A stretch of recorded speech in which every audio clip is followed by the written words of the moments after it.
कहानी की शुरुआत में हमें एक कपल दिखाया जाता है जो कि साथ में बैठकर मोमोज खा रहे होते हैं। वो दोनों देखने से काफी उदास लग रहे होते हैं और फिर वो औरत अपने हस्बैंड के लिए मोमोज तैयार करने लगती है और वो मोमोज बनाकर टेबल पर लाकर रख देती है। उसका हस्बैंड लेट हो रहा होता है, इसीलिए वह एक दो मोमोज खा के वहाँ से निकल जाता है और फिर वह लेडी अकेले बैठकर मोमोज खाने लगती है तो उसको कुछ अपने मुंह में अजीब सा लगता है, इसीलिए वह मुंह से अपने मोमो निकाल देती है और वह मोमो जाकर कटोरे में गिर जाता है और उस मोमो में जान आ जाती है। वह बच्चे की तरह रो रहा होता है। फिर वह मोमो को देखती है और वह मोमो को देख बहुत ही ज्यादा हैरान होती है। पहले तो वो बहुत डरती है, पर वो बच्चा काफी ज्यादा रो रहा होता है, इसलिए वो उसको अपने हाथ में उठा लेती है, जिसकी वजह से वह बहुत ज्यादा खुश हो जाता है और खेलने लगता है। उस लेडी को वो मोमो बहुत ही प्यारा लग रहा होता है, क्योंकि उस लेडी का कोई बच्चा नहीं होता, इसलिए वो उस मोमो को अपना बच्चा मान लेती है और उसको पालने लगती है और बिल्कुल बच्चे की तरह ट्रीट करने लगती है। जिसके बाद हम देखते हैं कि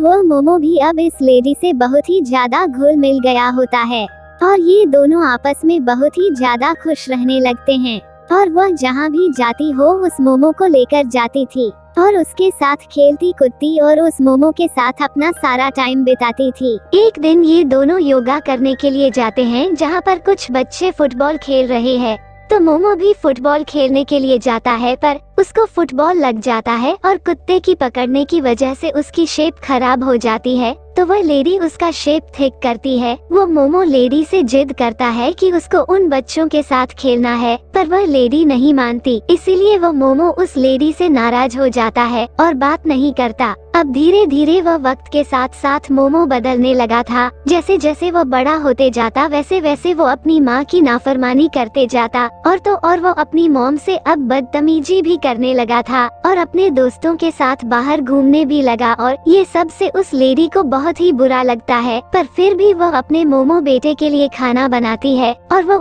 उसको बहुत ही प्यार से बुलाती है, पर वो मोमो खाना खाने से मना कर देता है और मुंह बनाकर वहाँ से चला जाता है। वो लेडी उसको रोकने की भी कोशिश करती है, पर वो उसकी एक भी नहीं सुनता, जिसकी वजह से उस लेडी को बहुत ही बुरा लगता है और वो गुस्से में जो उसने खाना बनाया होता है वो खुद का ही सारा खाना खाने लगती है। रात को कोई डोर का बैंड बजाता है। जब वो लेडी दरवाजा खोलती है तो वहाँ पर वो मोमो खड़ा होता है, जो कि एक लड़की को लेकर आया होता है और वो लड़की अपने हाथ में पहनी हुई रंग दिखाती है, मतलब कि मोमो ने उस लड़की से शादी कर ली होती है।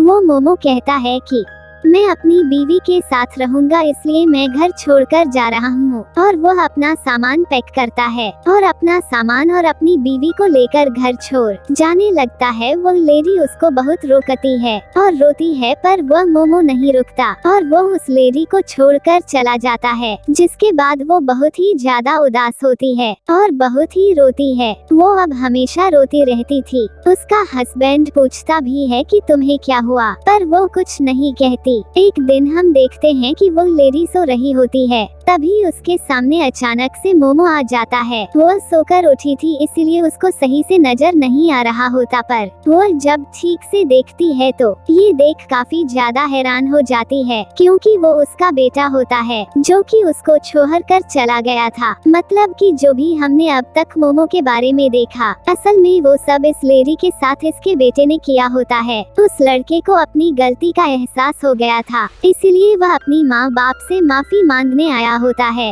वो अपनी माँ के पास बैठता है, पर वो उनसे कुछ बोल नहीं पाता, क्योंकि वो बहुत ज्यादा शर्मिंदा और उदास होता है। वो अपनी माँ के लिए उनकी फेवरेट डिश लाया होता है, जो कि वो अपनी मॉम को खाने को देता है और ये दोनों साथ में खाने लगते हैं। जिसके बाद वो अपने माँ बाप से माफी मांगता है और उसके माँ बाप उसको माफ कर देते हैं और फिर हम देखते हैं कि अब ये लोग सब साथ में रहने लगे थे और काफी ज्यादा हंसी खुशी रहने लगते हैं और इसकी मॉम अपने बेटे और बहू को मोमो बनाना सिखा रही होती है और यह स्टोरी यहीं पर खत्म हो जाता है। Thank you for watching.